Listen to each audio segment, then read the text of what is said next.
Hello everyone and welcome to our channel Physiosaurus. In this video I'm going to talk about the patellofemoral joint. Alright, and this is my 16th video on the series of knee complex. Alright, so first we will talk about the anatomy of the patella. We will discuss this in short. Okay, so let's discuss this anatomy of the patella. So patella bone is somewhat an inverted triangle with its apex inferiorly. Okay, so the apex of the patella is in the inferior direction. Inverted triangle means, so this one is the normal triangle. If you will just put it upside down, so it will look somewhat like this. Okay, so patella is a bone which is an inverted triangle. This one is your inverted triangle. All right, and the apex is in inferior direction. All right, now the posterior surface of the patella is divided by a vertical ridge. So there is a ridge present vertically and it divides the posterior surface, and that ridge is covered by the articular cartilage. Okay, now the ridge in the posterior side of the patella, it divides the patella into medial and the lateral facet. Okay, which becomes the articular surfaces of the patella. All right, now in the extended knee, when your knee is extended, okay, posterior surface of the patella articulates with the femoral sulcus. That is very important. Okay, so femoral sulcus is present in the anterior part of the distal femur. So if you will talk about the patellofemoral joint, the articular surface of the femur is your femoral sulcus. Okay, and that is present in the anterior part of the distal femur.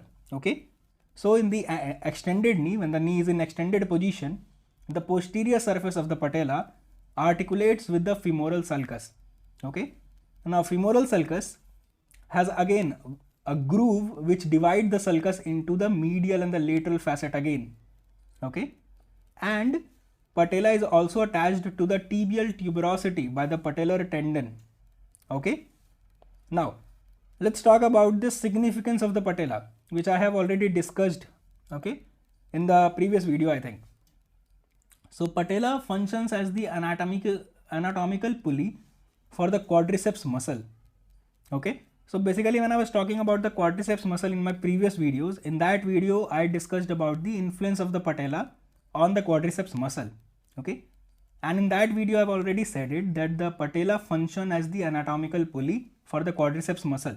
If you want to learn how, you should watch that video. Okay, now patella reduces the friction between the femoral condyle and hyaline cartilage on the posterior surface of the patella. That is very important. This is the function of the patella. Okay, now as you can see here, this one is your central groove, this one is the diagram of the femur. Okay, here as you can see, this one is your lateral lip, it is your medial surface and the lateral surface. So this one is your diagram of the femur. Okay, and the second figure. Okay, so this is the diagram of your patella. There is vertical ridge present. Okay, divide the patella into medial and the lateral facet. Okay, and then there is odd facet. We'll talk about it when I'll discuss about the kinematics of the patellofemoral joint. So this one is your diagram of the patellofemoral joint. One more thing to add here, that the apex is present inferiorly. So this is the apex of the patella. Okay, so now I'm going to talk about the articulating surfaces of the patellofemoral joint. All right, so the contact surface between the patella and the femur, it changes throughout the knee range of motion.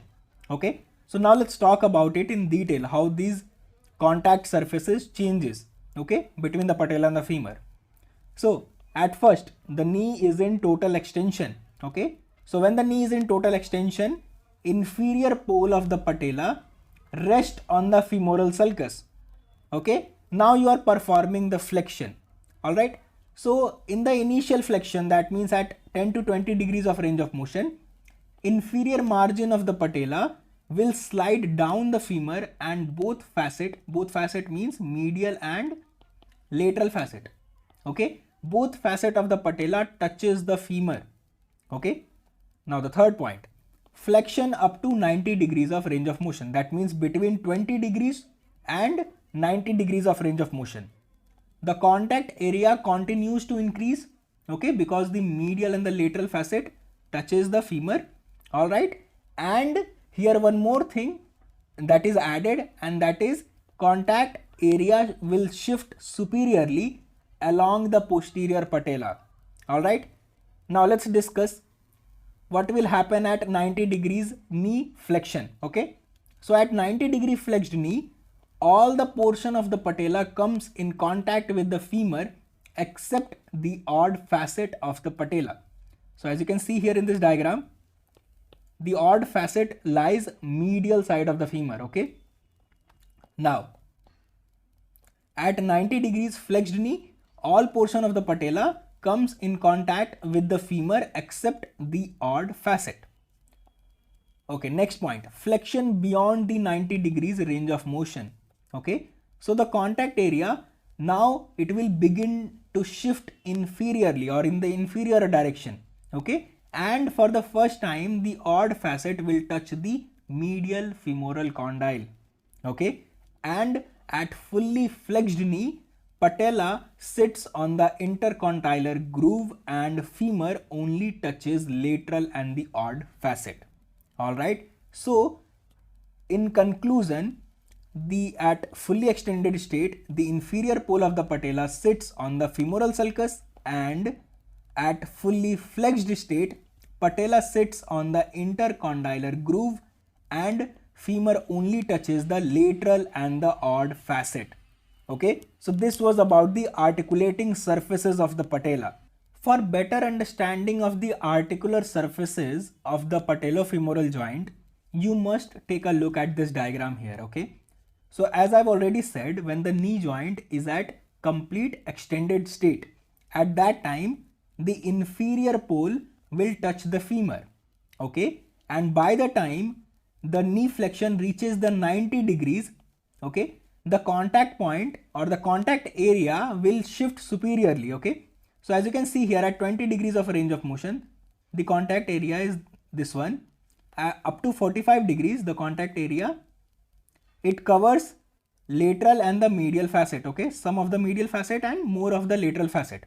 And by the time the knee flexion reaches up to 90 degree, the contact area shifts from inferior to the superior direction. Okay, now at complete flexed state, so at fully flexed state, as I've already said, that only the lateral and the odd facet of the patella makes in contact with the femur. Okay, so as you can see here, at 135 degrees, that means the end range of knee flexion, the patella is touching the lateral facet and the odd facet. Odd facet is present in the medial side. Okay, so don't get confused in that. So now I'm going to discuss about the motion of the patella. Okay, so before I start discussing all these motions of the patella, there is just 2 points that you should keep in your mind. Okay, and these points are failure of gliding, tilting, rotating, shifting of the patella can lead to restriction in the knee joint range of motion. So first point is this, and second point is patella is typically situated laterally in the femoral sulcus. Okay, with knee extension, but it may or may not shift medially when you perform the knee flexion. Okay, now let's discuss these motion of the patella. Okay, so the first motion is flexion, then extension, lateral tilt, lateral shift, medial rotation and lateral rotation. Okay, so to make it easy, I have categorized all these 8 motions in 3 categories. Okay, so the first one is rotation, second is translation, and then there is flexion and extension. Okay, I'll talk about it in very detail, so don't worry about it. Okay, so the rotation movement, it happens around the axis, and these two occurs around the axis and the plane. Okay, now let's talk about the rotatory motion. So if rotatory motion occurs around the longitudinal axis, then it will be known as medial and the lateral tilting. Okay, but when rotatory motion will occur around the anterior posterior axis, that will termed as medial and lateral rotation. Okay, and then comes the flexion and extension motion. So it happens around the sagittal plane. All right, and then in the end it is your translatory motion. Okay, so there is superior and inferior translation which happens with the knee extension and knee flexion, and then there is lateral and the medial shifting in the frontal plane. Okay, now let's discuss all these 8 movements in detail. So the first movement is your flexion, which happens around the sagittal plane and the longitudinal axis. Okay, and how this movement occur? So femur is fixed, okay, and the knee is flexing. Okay, so in the flexion, the patella is pulled down, gliding inferiorly and rotating on the femoral condyle with patellar apex moving posteriorly. So this is the flexion of the patella. Then the next movement is your extension. So in extension, patella goes back to the femoral sulcus with apex pointing inferiorly at the end of normal range of motion. Okay. Apart from that, there is also superior gliding while rotating around the femoral condyle. So basically flexion is complete opposite to extension and vice versa. Okay. Now the rotatory motion. So first there is tilting which happens around the longitudinal axis. Then there is lateral tilt and medial tilt. Okay. So lateral tilt means lateral edge of the patella touches with the lateral condyle. Okay. And medial tilting means medial edge of the patella touches with the medial condyle. Okay. And then there comes the medial and the lateral rotation which happens around the anterior posterior axis. Okay. So medial rotation occurs when patella spins around the axis, that means the anterior posterior axis, with apex of the patella pointing towards the medial femoral condyle. Okay. And base of the patella. So apex means inferior of the patella. Okay. Inferior part of the patella is the apex. Okay. And base means the superior part of the patella. Okay. So apex of the patella, that means inferior part of the patella will point toward the medial femoral condyle. Okay. And base of the patella will move closer to the lateral femoral condyle. Okay. Now then comes the translatory motion. So there are 2 translatory motion, superior and inferior translatory motion, which happens with the knee flexion and extension. And then there is lateral and the medial shift. Okay. So lateral shift occurs around the medial lateral axis and in frontal plane. Okay. And lateral patellar shifting means patella moving towards the lateral femoral condyle. Okay. Now in order to have a clear understanding of the motion of the patella, you need to look at this diagram here. Okay. So the first diagram is of medial patellar rotation. Okay. So in medial patellar rotation, the base of the patella, which is your superior end of the patella, it moves towards the lateral femoral condyle.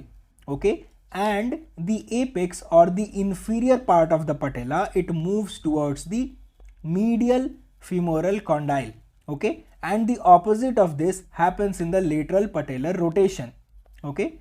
Now let's get back to our shifting and tilting. Okay. So tilting means if there is medial tilting happening in the patella, so that means medial edge of the patella will move towards the medial condyle. Okay. So the direction of arrow, as you can see here, the direction of arrow is towards the medial femoral condyle. Okay. And shifting means the patella moves towards the lateral femoral condyle or towards the femoral condyle. If there is medial shifting, that means patella will shift towards the medial femoral condyle, and if there is lateral shifting, that will means that patella will move towards the lateral femoral condyle. Okay. So this is it. This was all about the motion of the patella. Okay. So thank you so much.